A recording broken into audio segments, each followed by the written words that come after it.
नमस्कार, मानस Mishra world news India में आप सभी का बहुत बहुत स्वागत करता हूं। 14-15 मार्च की रात, होली का वो दिन जब जस्टिस यशवंत वर्मा के घर से 15 करोड़ रुपए कैश जलने की बात बताई गई, जिसकी वीडियोज आई। 3 सदस्यीय कमेटी, जांच कमेटी बनाई गई। चीफ जस्टिस का फैसला आया। चीफ जस्टिस ने लेटर लिखा प्रधानमंत्री और राष्ट्रपति को। यहां तक भी जस्टिस यशवंत वर्मा को भी मौका दिया कि आप अगर चाहें तो इस्तीफा देकर के इस पूरे प्रकरण से अपने आप को किनारे कर लें। लेकिन हुआ क्या, इस पूरे के इतर जस्टिस यशवंत वर्मा ने जो किया, वो पहले तो इंतजार करते रहे कि जांच कमेटी की रिपोर्ट क्या आएगी। जांच कमेटी की रिपोर्ट आई, उसके बाद भी इंतजार करते रहे कि आगे बहुत कुछ हो। वो भी हुआ, लेकिन जब महाभियोग की बारी आई तो वो पहुंच जाते हैं सुप्रीम कोर्ट। और सुप्रीम कोर्ट में दो जजों की जज बेंच जो है, एजी मसीह और जस्टिस दीपांकर दत्ता की जज की कमेटी से सुनवाई करती है। और 30 जुलाई को सुनवाई पूरी करती है और आज उस पर फैसला सुनाया है। क्या फैसला सुनाया आपको दिखाने जा रहे हैं, क्योंकि बड़ा झटका यहां पर और चीफ जस्टिस ऑफ इंडिया की बड़ी जीत है पूर्व, जिन्होंने ये महाभियोग लगाने के लिए कहा था। और कपिल सिब्बल इंडिया अलायंस की बड़ी हार है, क्योंकि ये कपिल सिब्बल वही है जो शुरू से कहते आए थे कि जो एक कैश का मामला है, कैश कांड है, ये आम पब्लिक के सामने ना आए। यानी कि ये आम पब्लिक को जान इसकी भनक भी ना लगे कि आखिरकार कैश आया कहां और गया कहां।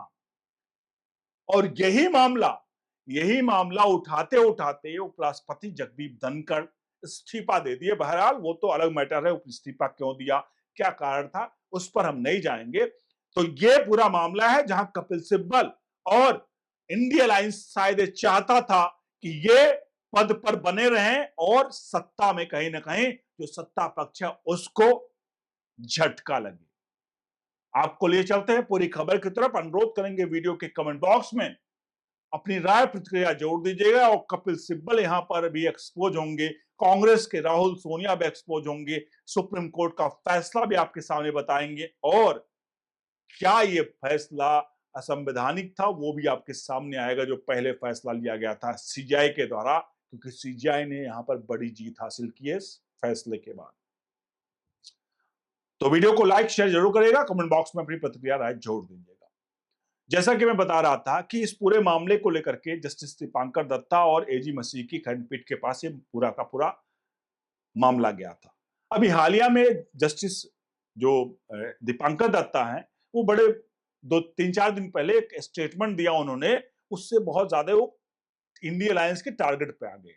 प्रियंका गांधी ने खुद मोर्चा खोल लिया और पूरे कांग्रेसी इससे बौखला गए।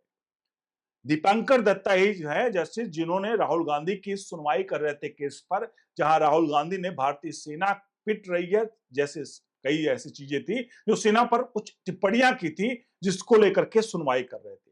और यही दीपांकर दत्ता ने साफ तौर पर कहा था कि देखिए, कोई भारतीय ऐसा सच्चा भारतीय नहीं ये बात शब्द कह सकता है जिसके अंदर भारतीयता, जिसके अंदर दिल में सेना के लिए एक तरह से वो है, सम्मान है, कतई ये शब्द कोई नहीं कर सकता है। और राहुल गांधी को तगड़ी लताड़ लगाई थी इस पूरे मामले पे। हालांकि इस मामले पर राहुल गांधी को जमानत मिल गई थी और इस पूरे मामले पर राहुल गांधी को 3 महीने का वक्त भी मिल गया था, जहां 3 महीने बाद पूरे मामले की सुनवाई हुई।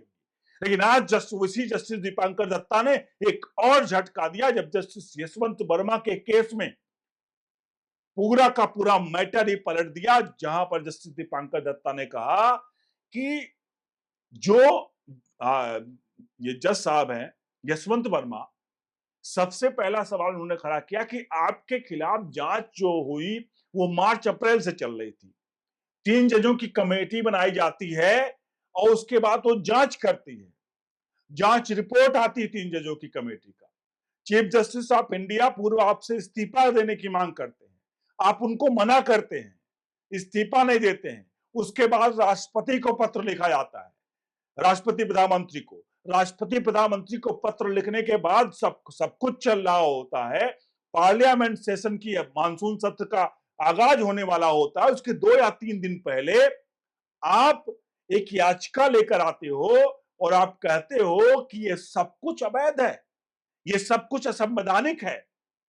सबसे पहले उन्होंने ये कहा कि आखिरकार आपकी टाइमिंग पर सवाल खड़े हो रहे हैं कि अब तक आपने इंतजार क्यों किया, क्योंकि जस्टिस यशवंत वर्मा कह रहे थे कि जो 3 जजों की कमेटी बनाई गई वो कमेटी क्या थी, वो कमेटी गलत थी, वो संवैधानिक नहीं थी।